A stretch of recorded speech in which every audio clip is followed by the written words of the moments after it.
Shortly before the beginning of this century, a small group of Jewish leaders in the West, headed by Rabbi William S. Friedman of Denver, had a vision of a great human service. They dreamed of the time when helpless men, women, and little children, stricken low with tuberculosis, would have a haven to which they could turn in their suffering and sorrow. These dreamers were pioneers in the field of medical social service for the tuberculous poor. They envisioned a great institution operated on highest scientific standards and animated by the warmth of human sympathy and understanding, which, in the true spirit of Jewish philanthropy, would welcome the poor and the sick of all faiths. From this vision came the National Jewish Hospital at Denver. Opened in December 1899 through the sponsorship of the B'nai B'rith, this hospital has given hope and courage, yes, life itself, to thousands of men, women, and children in all parts of this country. I deem it a privilege to be able to serve the National Jewish Hospital, and I am proud and happy that for many years I have been a national vice president and chairman of the New York Committee. Today, I want to show you this world-famous institution, which for almost half a century has been writing a glorious chapter in the history of Jewish and humanitarian achievement in America. Situated in the sun-flooded city of Denver, 1 mile above sea level, at the foot of the Rocky Mountains, the hospital embraces 16 buildings occupying 15 acres. Stately buildings, spacious lawns, beautiful trees and shrubbery give the patients a background of quietness and peace, which is essential in their search for renewed health and strength. They come from crowded cities, from rural hamlets, from homes on which disease and poverty have laid heavy hands. Here they find peace of mind and serenity of soul. Many will stay for several years, for no time limit is imposed on the length of residence of patients, and they remain in the institution until they no longer need hospital care. Here they are relieved of financial worries. Since its opening day, the hospital's motto has been, "None may enter who can pay, none can pay who enter." Under this philosophy of service, 1,000 patients are treated annually in the hospital and its clinics. Patients of all ages suffering from all types of tuberculosis are admitted. Most of them are young men and women standing at the very threshold of life for this dread disease. Every state in the Union is represented among the 25,000 men, women, and children who have entered this, the American Medical Association, the American Society for the Advancement of Science, the American Hospital Association, the National Tuberculosis. These are but a few of the many scientific organizations with which the hospital is affiliated. A resident staff of 8 full-time physicians and 40 nurses, and a consultant staff of 60 physicians and surgeons assure the best scientific standards are always maintained. This staff has at its disposal thoroughly modern equipment. The X-ray and fluoroscope shown here are invaluable in the diagnosis and treatment of tuberculosis.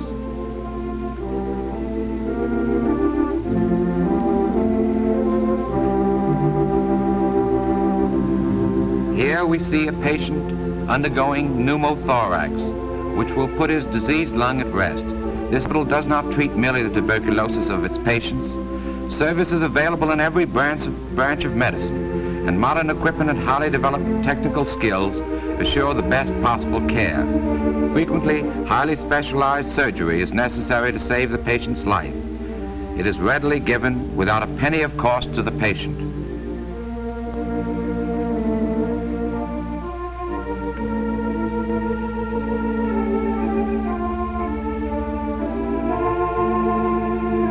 The sun shines in Colorado almost every day in the year, and this spacious roof is an important asset in the treatment of certain types of tuberculosis.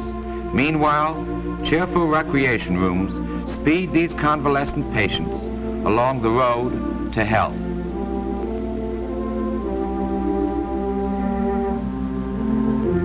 Individualized treatment is the keynote of the hospital service. Private rooms are available for very sick patients. Books from the hospital's extensive library are brought directly to the bedside, and many of these bedridden patients thus take advantage of the hospital's educational facilities.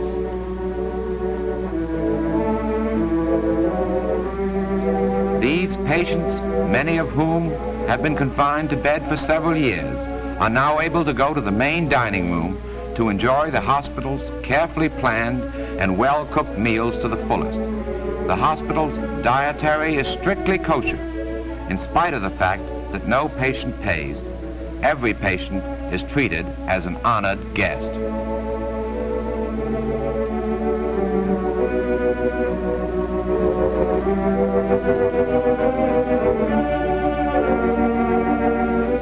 Sunlit porches adjoining private rooms give these patients a maximum of comfort. Patients who are unable to go to the main dining room are served from 6 special diet kitchens. The vocational therapy and rehabilitation department prepares the patients for the type of economic life they can best follow after discharge. Many need training in new vocations. These aptitude tests determine manual and mechanical abilities. Instruction in leathercraft give these convalescents a gainful and pleasant occupation which they may follow without detriment to their health. Watch repairing is one of the many trades available to the patient. It too provides a profitable and safe vocation. The Vocational and Therapy and Rehabilitation Department concerns itself also with patients who are confined to bed and with those suffering special physical handicaps. 2 months before this picture was taken, this young woman was enveloped in darkness. Now, through instruction in Braille, which she has received at the hospital, she is able to read and write. Many patients need primary instruction in English. Others take advantage of their residence in the hospital to further their education.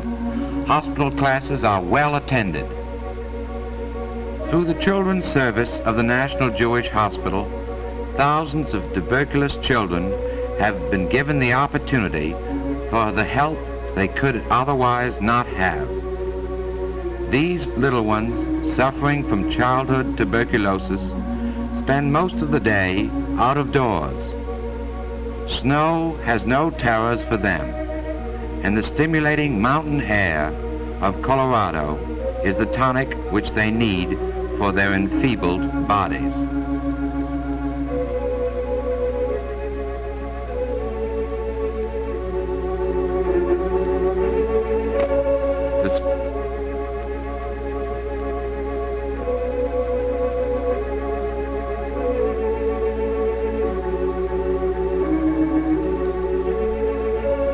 Despite their illness, the children of the National Jewish Hospital are carefree and gay. Pure milk, rich cream, fresh eggs, green vegetables, carefully selected foods of all sorts and in abundance comprise the menus throughout the hospital. This cheery dining room is the scene of many children's parties. Little bodies malformed through tuberculosis are made straight through the scientific and loving care of the hospital. The son is an important assistant. The same individualized service given the adult patients is available to the children. The children lose no time from their studies while regaining health. Yesterday, these little ones were gripped by disease and despair. Today, through the National Jewish Hospital, they look forward to a happy, healthy future. The hospital accepts patients in all stages of tuberculosis.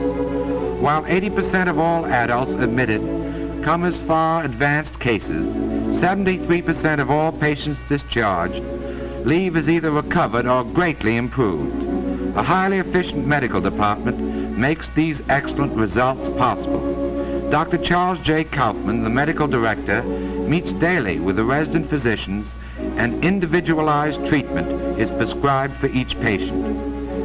In the realm of pure science, as well as for its service to the patients, the National Jewish Hospital has won international recognition. Its research department, under the direction of Dr. H.J. Corper, has been awarded honors and medals from the American Association for the Advancement of Science, the National Tuberculosis Association, the American Medical Association, and similar scientific bodies.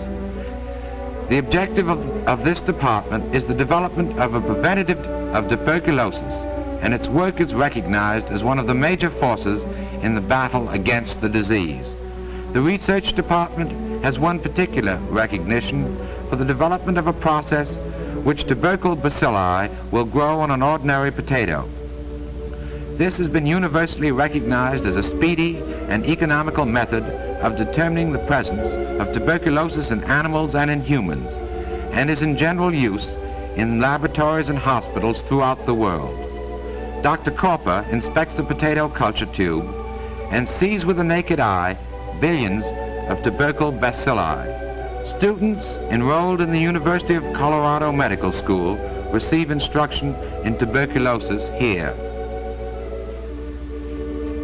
Now for a glance at the domestic and business departments of the hospital. The main kitchen is a busy and appetizing place.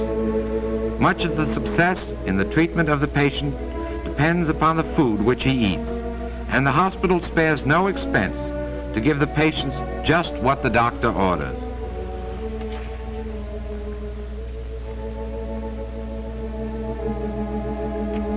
Milk and cream of the highest quality are a principal item in the diet. It will interest you to know that the hospital spends almost $1,000 a month to provide milk and cream for the patients. Fresh meat and poultry are received daily. The weekly meat bill is $350. Fresh vegetables, eggs, fruit, all are readily available. 1,800 dozen eggs and 7,500 oranges are used each month. A national board of 100 trustees administers the hospital through Mr. Samuel Schaefer, the executive secretary.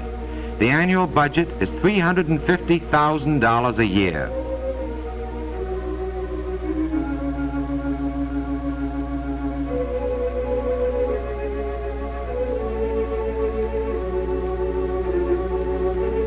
$350,000, almost $1,000 a day, to give them and hundreds like them new life, new hope, renewed courage. This, my friends, is the mission of the National Jewish Hospital at Denver. I ask you to join me in this privileged work, and you will have, as I have, the consciousness of aiding a cause which, under the banner of a Jewish philanthropy, links Jew and Christian in a common bond of fellowship, and which takes little children and young people whose future was dark and foreboding and makes them well and strong. I saw such young people at the National Jewish Hospital. I was proud to be associated with this cause when I saw what it did for them.